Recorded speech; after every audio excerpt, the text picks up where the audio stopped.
Assalamualaikum warahmatullahi wabarakatuh. Waalaikumsalam warahmatullahi wabarakatuh. Eh, tuh, Tuh, di sini di kita sini kita kelompok kelompok 5 kelima izin izin presentasikan presentasikan tentang dari presentasi yang presentasi kita yang terima bisa kita buat database. pada database. Kita mengambil Kita proyek mengambil MAC proyek yang MAC yang transfer berjudul aja transfer dan aja dan versi corporate control dengan control dengan topik topik dengan tema dengan tema sistem sistem transfer transfer saldo yang rekening saldo mudah. rekening mudah.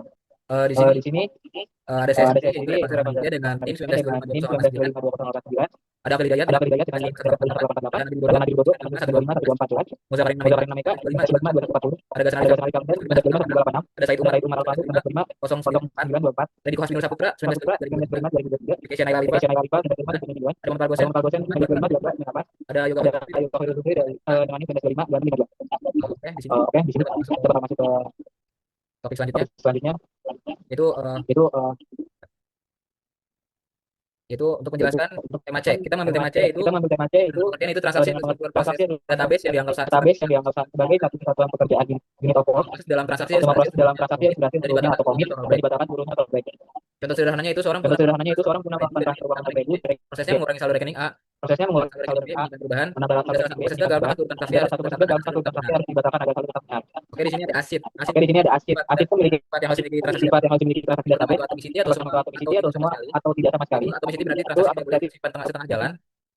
Yang kedua ada konsistensi atau yang kedua konsisten. ada konsistensi atau konsisten. Database harus tetap memenuhi Database aturan harus yang telah tetap dibuat. memenuhi aturan yang telah dibuat. Yang ketiga itu ada isolation atau Yang ketiga itu ada terisolasi. isolation atau isolasi. Jika dua transaksi berjalan bersama Jika harus transaksi transaksi berjalan tidak bersama boleh saling diganggu. tidak boleh saling diganggu. Yang terakhir itu ada Yang terakhir durability. itu ada durability. Jika transaksi sudah Jika komit, transaksi pada sudah tahap komit, pada tahap listrik membuat mati atau listrik proses mati atau perbaikan. sesuatu. Oke, selanjutnya kita Oke, bakal selanjutnya kita bakal menjelaskan IRT dari IRT dari tema yang sudah tema kita yang bahas. sudah kita bahas. Ini akan dimulai. Ini akan dijelaskan oleh Riko. Saya akan menjelaskan sistem saya akan menjelaskan IRT ada sistem saldo rekening bank. Yang pertama ada tabel nasabah. Ini fungsi untuk menyimpan seluruh data pelanggan bank yang memiliki rekening. Kita memiliki atribut ID nasabah sebagai primary key, nama, nomor KP, dan alamat, dan juga relasi suatu milik menuju rekening. Yang kedua ada rekening. Ini berfungsi untuk menyimpan nomor-nomor rekening para nasabah. Kita memiliki atribut ID rekening sebagai primary key, ID nasabah sebagai void key, jenis rekening, nomor rekening, saldo. Di sini kita karena setiap transaksi selalu melibatkan dua rekening. Oleh karena itu, kita membutuhkan dua relasi, yaitu penerima dan pengirim, untuk membedakan perannya untuk mengirim atau menerima.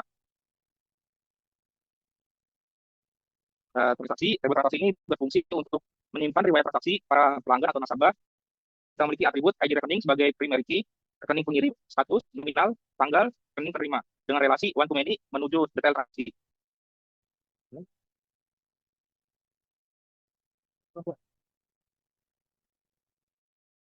Di detail transaksi, kita ada ID detail sebagai primary key, ID transaksi sebagai foreign key, dan waktu.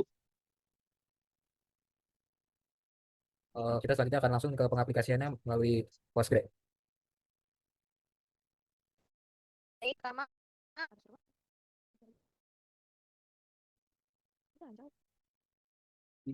pertama kita bikin tabel nasabah terlebih dahulu dengan script dan ada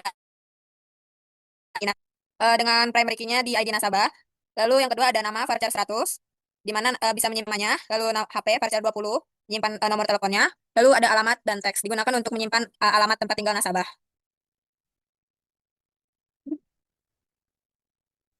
Lalu selanjutnya di sini eh, kita mulai di tab untuk kode kredit tipe jenis rekening NUMAS. Itu kita gunain untuk membuat tipe data baru bernama jenis rekening NUM yang dapat mengizinkan nilai tertentu seperti tabungan giro lalu deposito. Lalu selanjutnya di tabel rekening kita membuat tabel bernama rekening dan ID rekeningnya itu kita menggunakan primary key. Lalu untuk ID nasabahnya itu YNT. Lalu untuk nomor rekeningnya kita menggunakan voucher 20 dan untuk jenis rekeningnya lalu di sini ada saldo desimal itu kita gunakan untuk menyimpan nilai uang dengan dua angka di belakang koma jadi supaya si saldonya itu nggak bisa aja negatif. Lalu selanjutnya di foreign key kita ada ID nasabah, lalu di reference ada nasabah, ID nasabah.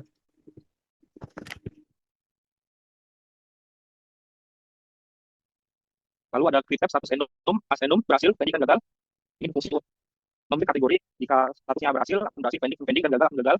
Lalu kita membuat tabel transaksi, quick table transaksi, ID transaksi, INT, primary key, rekening pengirim, INT, rekening penerima, INT, tinggal desimal, dalam kurung, 5 huruf kurung, tanggal, dengan tanggal, timestamp, default, current timestamp, status endum, default pending, foreign key, kurung rekening pengirim, reference rekening, dalam kurung ID rekening, dengan foreign key, rekening penerima, dan reference rekening ID rekening.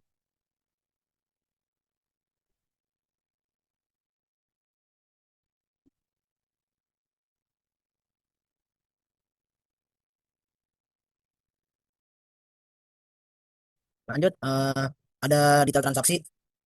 Yang pertama dia ada ID detail integer primary key merupakan identitas unik untuk setiap data pada table. Detail transaksi itu yang kedua ID transaksi integer yang berfungsi menyimpan ID transaksi yang berkaitan dengan detail aktivitas. Terus lanjut ada aktivitas varchar 100 yang berfungsi menyimpan deskripsi atau keterangan aktivitas transaksi. Terus timestamp default current timestamp yang berfungsi menyimpan tanggal dan waktu ketika detail transaksi dibuat. Lanjut ada foreign key. Ada foreign key itu dalam kurung ID transaksi, reference transaksi dalam kurung ID transaksi. Bagian ini berfungsi untuk menghubungkan tabel detail transaksi dengan tabel transaksi. Berikutnya, ada perintah insert into. Yang pertama, insert into tabah, kurung ID tabah, nama, nomor HP dan alamat, values, dalam kurung 1 ada namanya Andi, nomor teleponnya dan alamatnya. Lalu yang kedua ada Budi, nomor telepon dan alamatnya, Bandung. Oke, lalu selanjutnya insert into rekening.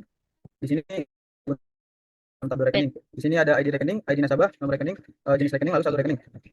Di sini value yang kita gunakan untuk menuliskan data itu ada ID rekening 555, lalu milik nasabah dengan ID 1, lalu nomor rekening 123456780, lalu jenis rekening tabungan ini saldo awalnya itu adalah 5 juta. Lalu penjelasan baris ini nanti kita masukin ke data rekening kedua. Di sini di rekening kedua itu 6666 milik nasabah dengan ID 2, lalu dengan nomor rekening 9876532110. Jenis rekeningnya itu tabungan, lalu saldo awalnya 3 juta.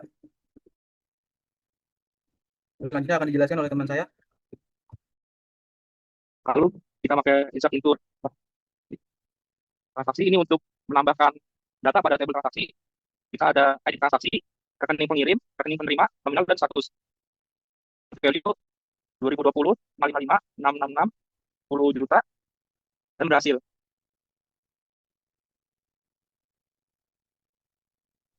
Di sini saya akan jelaskan insert into detail transaksi, yaitu ada ID detail, ID transaksi, dan aktivitas. Values-nya di sini ada 200, 2020, transfer dari Andi ke Budi. Terus select from rekening.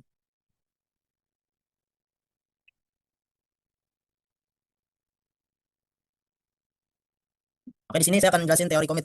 Commit yaitu perintah dalam SQL yang digunakan untuk menyimpan seluruh perubahan yang terjadi selama suatu transaksi secara permanen ke dalam database. Perubahan yang disimpan dapat berubah perintah insert, update, maupun delete. Di sini ada update rekening, set saldo, saldo kurang 1 juta. Where ID rekening 5555. Terus ada update rekening, set saldo, saldo ditambah 1 juta, 1 juta. Where ID rekening 6666. Terus ada insert into transaksi. Yaitu di dalamnya ada ID transaksi, rekening pengirim, rekening penerima, nominal, status, values-nya dengan 2023 5555 6666. Ada di sini ada 1 juta, terus ada berhasil.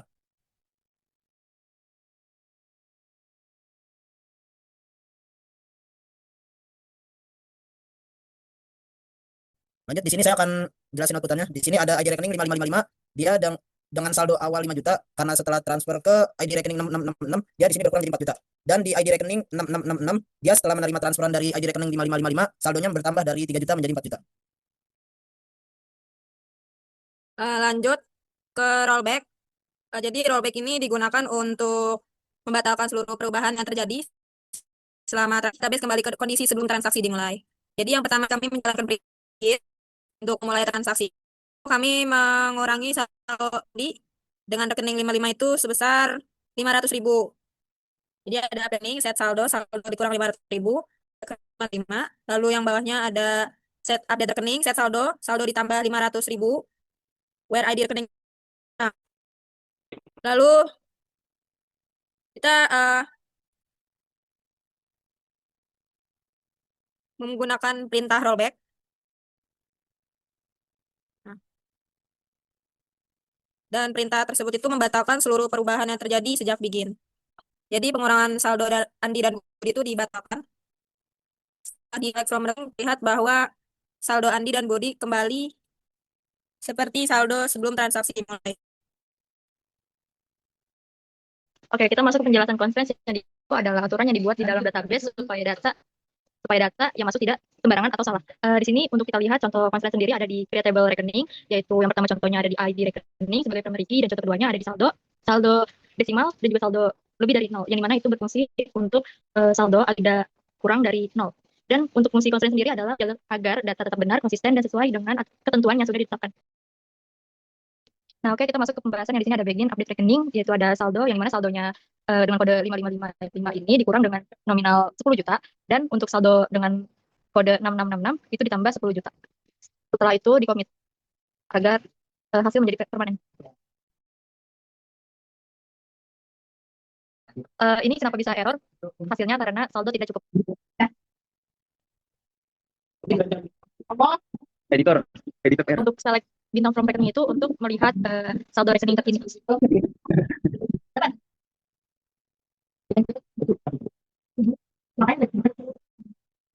Di sini ada logging. Logging itu adalah mekanisme mengunci data agar tidak transaksi lain.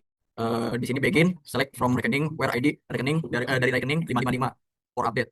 Ketika transaksi A sedang melakukan transaksi, database akan memberi log jawaban di blok. Oke, ke yang selanjutnya apa yang sebelah. Oke, selama log aktif, transaksi B harus menunggu setelah transaksi A selesai atau komit. Coba di blok, tolong. Ya.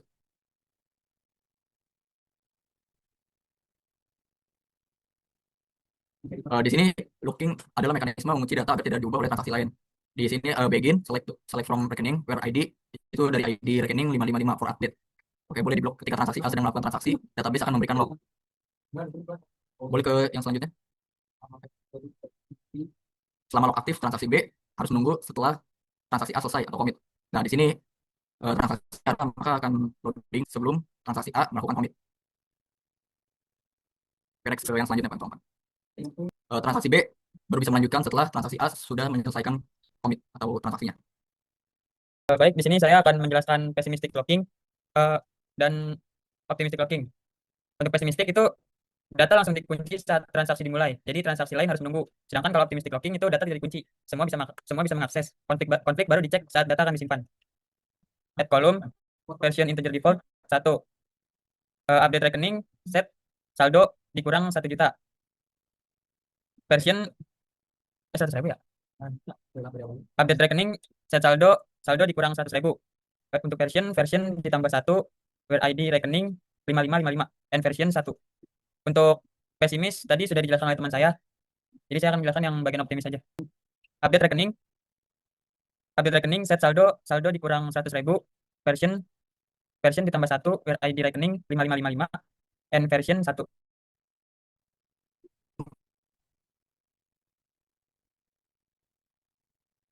Setelah itu, selanjutnya saya akan menjelaskan tentang save point, yaitu begin, itu perintah untuk memulai sebuah transaksi database secara manual.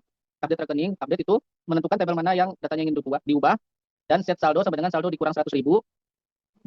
Set itu menentukan kolom mana yang ingin diubah beserta nilai barunya. Dan where ID rekening 5555. Where itu menentukan kondisi atau kriteria baris mana saja yang boleh diubah. Setelah itu save point transfer 1. Save point itu menandai titik pemulihan dengan nama transfer 1. Pada saat ini saldo telah berkurang 100.000 dan sudah direcord. Setelah itu select bintang from rekening untuk menampilkan saldo terbaru. Nah, pada saat ini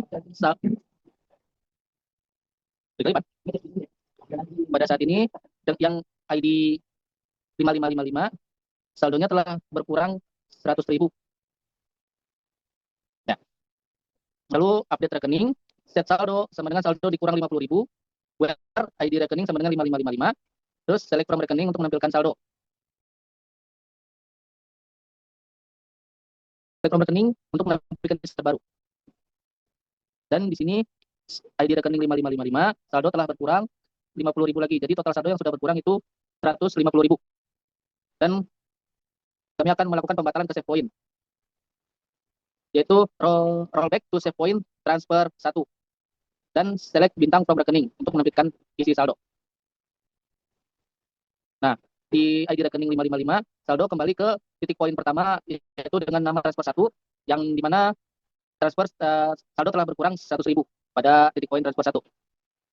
Dan pengurangan sebesar 50.000 itu dibatalkan karena saldo kembali ke kondisi pengurangan saldo pertama. Setelah itu, update rekening, set saldo sama dengan saldo dikurang 20.000, where ID rekening sama dengan 5555, select bintang from rekening untuk menampilkan saldo. Nah, ID rekening 5555, saldonya telah berkurang sebesar 20.000, di mana akumulasi dari total pengurangan saldo menjadi 120.000. Setelah itu, ada commit yang digunakan untuk menyimpan seluruh transaksi yang valid secara permanen ke dalam database. Oke, selanjutnya kita akan masuk ke deadlock. Apa sih deadlock? Deadlock dalam database adalah situasi di mana dua atau lebih transaksi saling menunggu satu sama lain untuk melepaskan kunci atau lock data tanpa batas waktu. Hal ini menciptakan kondisi saling tunggu menunggu yang membukukan sistem sehingga tidak ada transaksi yang dapat diselesaikan. Di sini saya akan mendemonstrasikannya melalui database. Itu ada begin, update rekening, set saldo sama saldo dikurang 100.000, where ID rekening 555. Kita akan coba dulu di tab pertama. Tab pertama itu ibarat kita pakai device pertama. Selanjutnya kita bakal ke device kedua. Di sini ada begin, update rekening, set saldo sama dengan dikurang 100.000, where ID rekening 666. Oke, berhasil. Habis itu kita bakal ke tab satu lagi atau ke device pertama lagi untuk mencoba mengirimkan lagi. Update rekening set saldo sama saldo dikurang 100.000, where ID rekening 666. Nah, bakalan terjadi kita bakal ke tab 2, update rekening set saldo sama saldo dikurang 100.000, where ID rekening 555. Nah, bakal terjadi seperti ini. Nah, di sini ada tulisan deadlock detected. Kenapa terjadi deadlock? Karena saldo dari ID rekening 555 dan 666 itu sudah terkunci. Jadi database itu bingung. Dan ini juga saling apa ya, saling transfer database itu bingung mau masuk rekening yang mana dulu. Jadi database bakal melakukan yang berhasil itu rekening yang lebih dulu. Nah, yang lebih dulu itu yang set saldonya itu kirim ke 666. Jadi dari sini berhasil dikurang 100.000. Di situ komit. Jelasin di bagian yang read. Oh. Nah, di situ sama satu lagi repeatable read. Nah, di situ bedanya yang read committed itu dari banknya itu langsung di penjelasannya tanpa harus menyelesaikan transaksinya. Cuman kalau di repeatable read kudu menyelesaikan transaksinya terlebih dahulu baru kita bisa ngeliat rekening yang sebenarnya kalau udah dikirim. Jadi contoh di sini kita bakal running bagian begin dulu. Oke, di running. Nah, setelah itu kita cek saldo yang bagian read committed di ID rekening 555. Nah, oke, itu di situ bisa dilihat saldo ada 3.480.000. Nah, habis itu kita transfer melalui HP lain. Ini HP yang kedua. Oke, di sini kita transfer saldo. Oke, di sini sudah transfer 100.000. Lalu kita balik ke HP yang pertama. Habis itu kita cek saldonya lagi. Itu apakah terlihat nambah 100.000? Oke, itu sudah bagi kita 50.000. Nah, begitu caranya. Nah, ini yang bakal ngebedain antara read committed sama repeatable read. Oke, sekarang yang bagian repeatable read kita lihat. Pertama kita run dulu bagian begin. Oke, langsung ke setnya transaction isolation level repeatable read sama rekeningnya yang 555.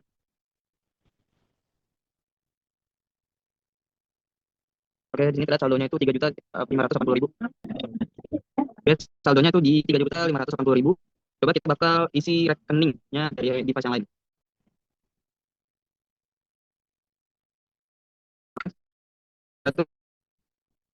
Habis itu balik ke device satunya lagi. Nah, kita coba cek lagi tanpa diselesaikan dulu transaksinya. Oke, sekarang kita cek saldonya dulu. Apakah udah bertambah saldonya? Oh. Jadi saldo awal kita tuh 4.080.000. Setelah itu kita bakal transfer lagi ke rekeningnya sebanyak 100.000. Oh, sebanyak 500.000. Nah, habis itu langsung di run ke HP yang pertama. Setelah itu kita lihat saldo rekeningnya apakah sudah berubah apa belum. Belum, oke, karena transaksinya belum selesai jadi rekeningnya belum ketambah saldonya. Oke, sekarang kita selesai dulu dengan commit di run. Oke, sudah selesai. Sekarang kita cek lagi rekeningnya berapa. Sekarang lihat di commit, kita cek saldo lagi itu baru bertambah 500.000. Jadi perbedaannya kalau yang read committed itu kudu diselesaikan dulu udah diselesaikan dulu transaksinya. Jadi udah langsung pas kita cek rekening udah langsung ubah. Cuman kalau yang repeatable read kita harus selesaikan dulu transaksinya baru cek saldo lagi ubah. Di sini ada pertanyaan apa yang terjadi di level database ketika dua proses mengakses data yang sama secara bersamaan. Lalu bagaimana transaksi menjaga integritas data pada skenario kritis seperti transfer bank. Ini saya akan jawab kalau ada misalnya dua proses yang terjadi di waktu yang bersamaan itu dapat terjadinya bentrok. Misalnya nanti dua orang melakukan transfer dari rekening yang sama secara bersamaan. Nah, nanti saldonya itu bisa jadi salah. Nah, jadi di sini transaksi itu berperan sebagai database buat dia itu ngatur supaya datanya tetap konsisten. Misalnya kayak kita pakai commit, rollback sama locking. Lalu pertanyaan selanjutnya di sini yang pertanyaan nomor 2, saya akan jawab kalau misalnya kita pakai transaksi itu resikonya data jadi nggak konsisten. Nah, misalnya saldo pengirim itu bisa jadi potong, tapi si saldo penerima itu belum termasuk karena ada error. Jadi uangnya itu nanti bakal hilang. Nah, makanya transaksi itu penting supaya kalau ada masalah itu semuanya bisa dibatalin. Lalu lanjut ke pertanyaan selanjutnya. Kalau menurut kita untuk sistem transfer bank itu lebih cocok pakai asymmetric locking soalnya si keuangan benar-benar aman. Waktu transaksi lagi jalan, data itu dikunci supaya transaksi lain nggak bisa mengubah data yang sama. Lalu pertanyaan selanjutnya, deadlock itu terjadi waktu dua transaksi saling menunggu satu sama lain karena dia sama-sama mengunci. Jadi biasanya database bakal otomatis ngebatalin salah satu transaksi supaya si sistem ini bisa jalan lagi. Nah, nanti setelah itu aplikasinya tinggal ngulang transaksi yang dibatalin. Lalu di pertanyaan terakhir, menurut kita save point itu berguna banget kalau transaksinya panjang dan juga terdiri dari beberapa langkah. Jadi kalau misalnya ada error di tengah jalan, itu dia kita nggak perlu ngulang semuanya dari awal. Jadi cukup balik ke titik save point yang udah tadi itu. Oke, mungkin untuk presentasi dari kelompok 5 ini saja. Kalau lebihnya mohon maaf. Wassalamualaikum warahmatullahi wabarakatuh. Waalaikumsalam warahmatullahi wabarakatuh.